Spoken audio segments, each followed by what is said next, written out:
চাওক যেহেতু জুবিন গাৰ্গৰ মৃত্যুৰ আজি এমাহ সম্পূৰ্ণ হ'ল আৰু বিভিন্ন স্থানত তেওঁৰ অনুষ্ঠান আয়োজন কৰা হৈছে আৰু এই মুহূৰ্তত গুৱাহাটীত থকা যি জোনালীৰ যি ষ্টুডিঅ' জুবিন গাৰ্গৰ যি সপোন আছিল এই ষ্টুডিঅ'টোত বহি তেওঁ ৰৈ ৰৈ বিনালীৰ সকলো কাম ডাবিঙৰ পৰা আদি কৰি যিখিনি ষ্টুডিঅ'ৰ কাম সেইখিনি ইয়াতে কৰিব বুলি তেওঁ বহুত সপোন আছিলে।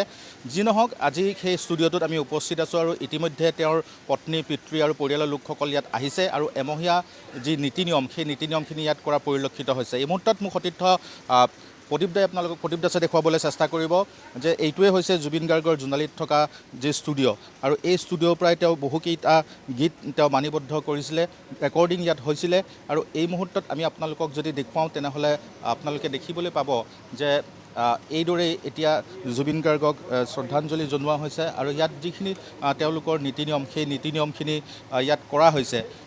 জুবিন গাৰ্গৰ এই ষ্টুডিঅ'টোক লৈ বহুত সপোন আছিল, কাৰণ ইতিমধ্যে মই উল্লেখ কৰিছোঁ যে জুবিন গাৰ্গৰ এক সপোনৰ এখন ছবি আছিল ৰৈ ৰৈ বিনালে আৰু সেই ছবিখনৰ সকলো ৰেকৰ্ডিঙৰ কাম যি ডাবিঙৰ পৰা আদি কৰি যিসমূহ গীত সেইসমূহ ইয়াত কৰাৰ বাবে তেওঁ পৰিকল্পনা কৰিছিল। ইতিমধ্যে ছবিখনৰ বহুখিনি কামে আগবাঢ়ি গৈছিল, কেৱল জুবিন গাৰ্গৰ যি ডাবিং সেই ডাবিঙৰ কাম অসম্পূৰ্ণ হৈ ৰৈছিলে আৰু তেওঁ ছিংগাপুৰৰ পৰা ঘূৰি আহি সেই কাম সম্পূৰ্ণ কৰাৰ বাবে তেওঁ ইতিমধ্যে উল্লেখ কৰিছিলে যে পৰিয়ালৰ লোকে যে সেই কাম সম্পূৰ্ণ কৰিম বুলি তেওঁ কৈছিলে, কিন্তু সেই সপোন হৈয়ে ৰ'ল আৰু এই ষ্টুডিঅ'ত লৈ কোনোদিনে জুবিন গাৰ্গ ঘূৰি নাহে।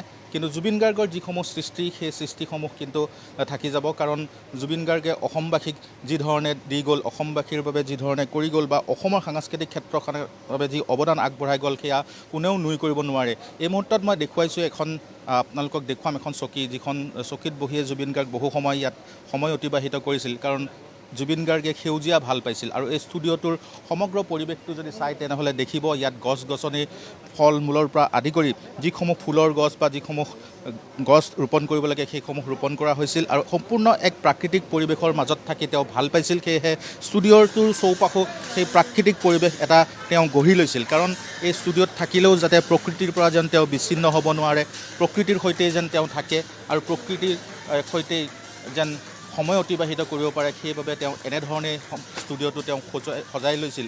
আৰু জুবিন গাৰ্গৰ অবৰ্তমানত এতিয়া তেওঁলোকৰ যিসমূহ গুণমুগ্ধ আছে, তেওঁৰ যিসমূহ সতীৰ্থ আছে, তেওঁলোকে ইয়াত আজি এইদৰে এমহীয়া যি নীতি নিয়ম সেইসমূহ কৰা পৰিলক্ষিত হৈছে। মই দেখুৱাবলৈ চেষ্টা কৰিছোঁ। দাদা, মই আপোনাৰ ওচৰলৈ আহিম। আজি এমাহ জুবিন গাৰ্গৰ সম্পূৰ্ণ হ'ল, সকলোৱে আজি এই ঘটনা পাহৰিব পৰা নাই। তথাপিও জুবিন দা যদিও আমাৰ মাজত নাই, কিন্তু জুবিন দাক আজিও সকলোৱে সোঁৱৰে। কি ক'ম, আজিৰ দিনটোত সঁচাকৈ আমি বাকৰুদ্ধ হৈছোঁ। আজি এটা মাহ জুবিন দা বিহীন, সকলো অসমীয়াৰ বাবে বৰ কঠিন সময়। আমি আজি এই বিশেষ দিনটোত, এমহীয়া দিনটোত আজি তেখেতৰ ষ্টুডিঅ'ত মাংগলিক কাৰ্য সমাপন হৈ আছে। এই মাংগলিক কাৰ্যৰ জৰিয়তে আমি ভগৱানৰ ওচৰত প্ৰাৰ্থনা জনাইছোঁ, তেখেতৰ যি মহান আত্মা, এই আত্মাই যাতে স্বৰ্গৰ উচ্চ মনোহৰ আসন লাভ কৰে আৰু জুবিন গাৰ্গ নামৰ যিটো সত্তা, সেই সত্তাটো যাতে সদায় চিৰসেউজ হৈ অসমীয়াৰ প্ৰাণত জাগৃত হৈ থাকে। বাইদেউ, মই আপোনাৰ ওচৰলৈ আহিছোঁ। আজি আচলতে জুবিন দা যদিও আমাৰ মাজত নাই, কায়িকভাৱে নাই, কিন্তু সকলোৰে অন্তৰত আছে আৰু ষ্টুডিঅ'ত আহি এইদৰেই শ্ৰদ্ধাঞ্জলি জনাবলগীয়া এটা পৰিৱেশ হৈছে। কেতিয়াও হয়তো আপোনালোকে কল্পনা কৰা নাছিল যে আজিৰ দিনটো আহিব, এনেদৰে আপোনালোকে আহিব লাগিব বুলি। কোনেনো কল্পনা কৰিছিলে? কোনো অসমবাসী ৰাইজে আচলতে ইমান হঠাতে এই দিনটো পালন কৰিব লাগিব বুলি পেলাই কোনো ভবা নাছিলে। আমাৰ কাৰণে গোটেই অসমবাসীৰ কাৰণে আচলতে বহুত ক্ষতি, কিনো ক'ম। ক'বলগীয়া আচলতে একোৱেই নাইকিয়া।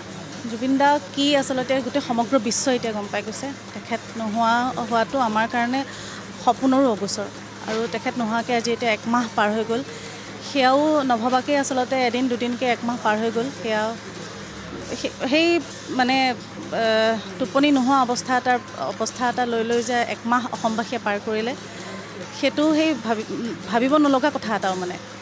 আৰু কিনো ক'ম এইখিনি মুহূৰ্তত। ন্যায়ৰ বাবে সকলোৱে এতিয়া অপেক্ষা কৰি আছে। একদম আমি একমাহ সমগ্ৰ অসমবাসী, সমগ্ৰ বিশ্বই দাদাৰ ন্যায়ৰ বাবে বাট চাই আছে আৰু মানে কিনো ক'ম, ভাষা নোলায় আচলতে। এটা কথাই জানিবলৈ বিচাৰি আছোঁ, তেওঁৰ কিয়নো এনেকুৱা হ'ল, তেওঁৰ লগত কি হ'ল, সেই ৰহস্যখিনি আমি জানিবলৈ গোটেই অসমবাসী, গোটেই বিশ্ব ৰৈ আছে। আৰু আমি জানিব লাগিবই আচলতে কি হ'ল তেওঁৰ লগত, আৰু আমাক ন্যায় লাগিব অতি সোনকালে।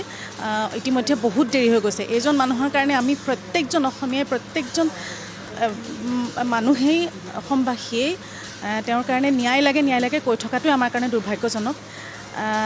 তথাপিও আমাৰ প্ৰশাসনৰ ওপৰত, আমাৰ ন্যায়িক ব্যৱস্থাৰ ওপৰত বিশ্বাস আছে, এতিয়াও বিশ্বাস আছে।